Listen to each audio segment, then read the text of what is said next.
ഒരു പാർട്ടിക്ക് പോകണം, 3 പീസ് സെറ്റ് ഒന്നും വേണ്ട, സിമ്പിൾ ആയിട്ടുള്ള ഒരു ടോപ്പ് മാത്രം ഇട്ടിട്ട് പോയാലോ. അടിപൊളിയായിട്ട് വന്നിരിക്കുന്ന 2 ഷെയ്ഡ്സിലേക്കുള്ള സോഫ്റ്റ് ചന്തേരി ഫാബ്രിക്കിന്റെ ഒരു ഡിസൈനർ കുർത്തി എന്ന് വേണമെങ്കിൽ പറയാം. ഒരു സിംഗിൾ പീസ് ഡ്രസ്സ് ആക്കി ഇടാൻ പറ്റുന്ന ഒരു പ്രൊഡക്റ്റ്. ഇതിന്റെ ഏറ്റവും ഭംഗി എന്ന് പറഞ്ഞാൽ ഇതിന് വന്നിരിക്കുന്ന ഒരു കുഞ്ഞു കുഞ്ഞു പ്ലീറ്റ്സ് ആട്ടോ. ഏറ്റവും നല്ലൊരു യൂണിഫോം ആയിട്ട് തന്നെ വന്നേക്കുന്നത്. അത് തന്നെ അതിന്റെ ഏറ്റവും ഭംഗി. അതിന്റെ യോക്ക് പോർഷനിലേക്കായിട്ട് നല്ല ഭംഗിയായിട്ട് ഹാൻഡ് എംബ്രോയിഡറി വർക്കാണ് വന്നിരിക്കുന്നത്. മെഷീൻ എംബ്രോയിഡറി അല്ല കേട്ടോ. അതേപോലെ തന്നെ സ്ലീവിന്റെ എൻ പോർഷനിലേക്കും സെയിം തന്നെ എംബ്രോയിഡറി വർക്ക് വരുന്നുണ്ട്. നമ്മുടെ പേസ്റ്റൽ ബ്ലൂയിലേക്ക് കിടക്കാം അല്ലെ. ഫസ്റ്റ് വന്നേക്കുന്ന ഷെയ്ഡാണ് അടിപൊളിയായിട്ടുള്ള ഷെയ്ഡ്. ഇവിടേക്കായിട്ട് കുഞ്ഞു കുറച്ച് ഗ്യാദേഴ്സ് ഒരു പ്ലീറ്റ്സുകളാണ് കൊടുത്തേക്കുന്നത് കേട്ടോ.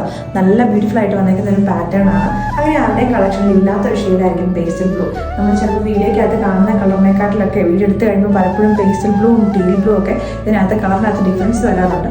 ഒറിജിനലി അടിപൊളിയായിട്ട് വന്നേക്കുന്ന ഒരു ഷെയ്ഡ്. അപ്പോൾ ഇതിന്റെ ലെങ്ത് എന്ന് പറഞ്ഞിട്ടുണ്ടെങ്കിൽ 48 ഇഞ്ചസിലേക്കാണ് വരുന്നത്. അപ്പോൾ ഇതിന് വിത്ത് ലൈനിങ്ങുമായിട്ടാണ് വന്നേക്കുന്നത്. അപ്പോൾ ഇതിന്റെ ബാക്കിലേക്ക് വരുന്നത് ഇതുപോലെ പ്ലെയിൻ എയറിംഗ് കൺസെപ്റ്റിലേക്കാട്ടോ. സ്ലിറ്റ് ഇല്ലാത്തൊരു പാറ്റേൺ ആയിട്ടാണ് വന്നേക്കുന്നത്. നെക്സ്റ്റ് ഷെയ്ഡ് വന്നേക്കുന്നത് അടിപൊളിയായിട്ടൊരു പീച്ച് കളറിലേക്കാട്ടോ.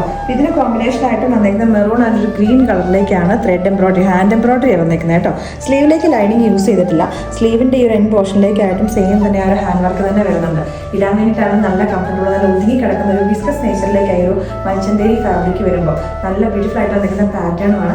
1699 റേറ്റിലേക്ക് ഓൾ ഇന്ത്യ ഫ്രീ ഷിപ്പിംഗും ആട്ടോ.